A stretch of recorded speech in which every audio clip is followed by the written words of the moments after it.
Why does Islam forbid sex outside marriage? Everything in the world is composed of small units, just like a house is built with bricks. Likewise, society consists of multiples of a small unit, which is the family. Despite its dislike of divorce, Islam permits it as a necessary remedy when things go wrong.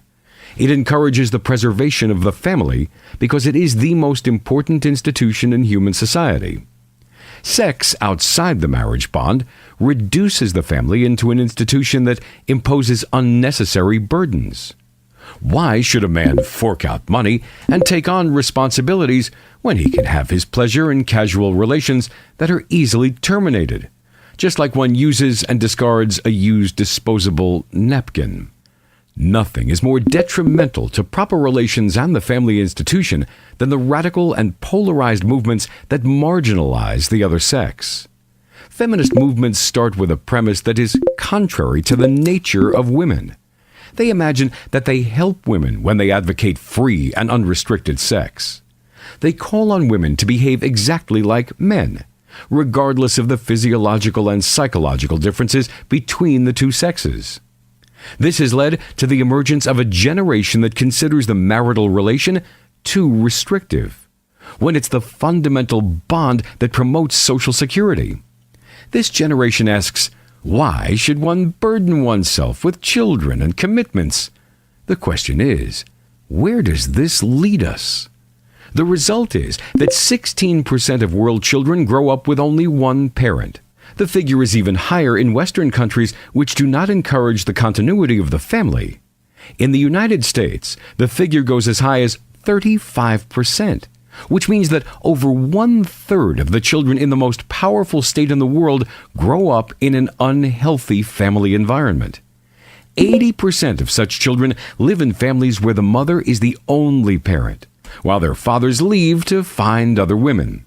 In Canada, the figure is 22%, while it's 21.5% in Britain. It is the children that suffer most as a result. Studies show that divorce and the breakup of family leave adverse effects on children as they feel unsettled, excitable, and unsociable, in addition to having problems with their studies. Islam describes marriage in intimate terms, as in the Quranic verse that says, وَمِنْ آيَاتِهِ أَنْ خَلَقَ لَكُم مِّنْ أَنفُسِكُمْ أَزْوَاجًا لِتَسْكُنُوا إِلَيْهَا وَجَعَلَ بَيْنَكُم مَّوَدَّةً وَرَحْمَةً إِنَّ فِي ذَلِكَ لَآيَاتٍ لِقَوْمٍ يَتَفَكَّرُونَ. Islam rejects the culture of free and unrestricted sex, which reduces the intimate relationship between husband and wife to something akin to a takeaway meal. It then aims to satisfy a transitory desire instead of being the result of a rational decision to form a life partnership. It becomes subject to a whim of a person who has taken too much drink. Court cases of rape show hard debate between those who consider sex under the influence of alcohol by one party as rape of the other, and those who consider it a conscientious act, saying that everyone is responsible for their deeds, whether they are drunk or sober. The debate continues even when neither party is drunk. Fierce contention continues in rape cases. The evidence that courts have to consider in these cases is not different from a situation in which the two parties are in consent. In today's fast food culture, it's extremely difficult for a woman to prove that she has not consented. Hence, the overwhelming majority of rapists escape punishment.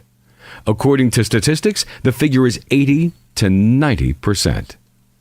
To protect society from all these problems, Islam establishes clear boundaries, forbidding all sex outside the marriage bond. The Quran accurately describes the consequences of free sex.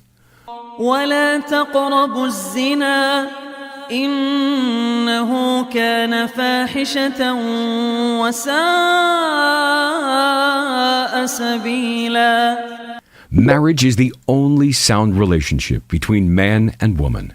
In all situations where men and women are together, as in the workplace or other social contacts, Islam requires women to wear the hijab.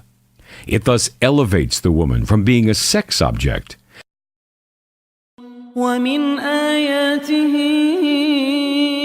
أن خلق لكم من أنفسكم أزواجا لتسكنوا إليها وجعل بينكم مودة ورحمة